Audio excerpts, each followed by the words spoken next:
আসসালামু আলাইকুম, সবাই কেমন আছেন? আশা করি সবাই ভালো আছেন। আলহামদুলিল্লাহ আমরাও সবাই ভালো আছি।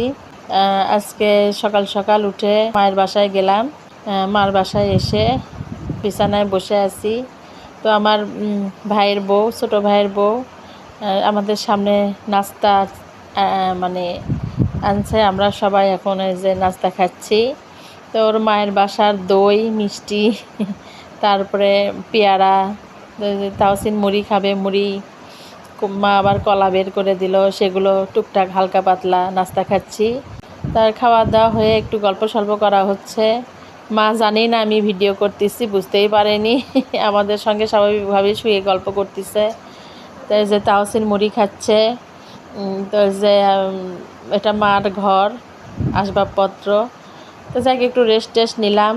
তারপরে আস্তে ধীরে ছাদে উঠলাম। আমার ছোটো ভাই আমাদের যাওয়া দেখে রান্না বসাইছে চুলাতে। ছাদে উঠলাম। তো যাই দেখি ওই গরু মাংস পাতিলে রান্না বসিয়ে দিয়েছে।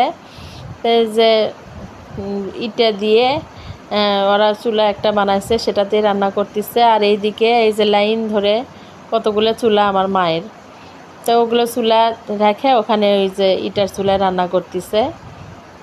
আমার ভাই বউ বলতেছে আমাকে উঠায়েন না। ও সে ঢাকনা দিয়ে মুখটা ঢেকে রাখছে। আমি বলতেছি তোমাকে উঠাইনি। তো যাই হোক, এই যে সাজনার গাছ, এই গাছটায় মা নিজে হাতে লাগাইছে। অনেক সাজনা ধরছিল, আরও অনেক খাওয়া হয়েছে, আশেপাশে সবাইকে দিছে মা।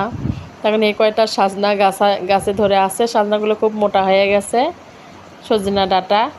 তারপরে যে এখানে যে নারকেল গাছ বাসার সামনে, খুব সুন্দর লাগতেছে, তাই একটু ভিডিও করলাম, উঠাইলাম। যাই হোক, এরকম ঘোরাফেরা করলাম। মায়ের বাসায় কিছুক্ষণ সময় কাটিয়ে তারপরে বাসায় চলে আসছি। এটুকুই আজকে আমার ব্লগ। জানি না সবার কাছে কেমন লাগলো। যদিও ভালো লেগে থাকে, আপনারা সবাই একটা লাইক, একটা সাবস্ক্রাইব করে দিবেন। আপনার কাছে সবার কাছে অনুরোধ রইল।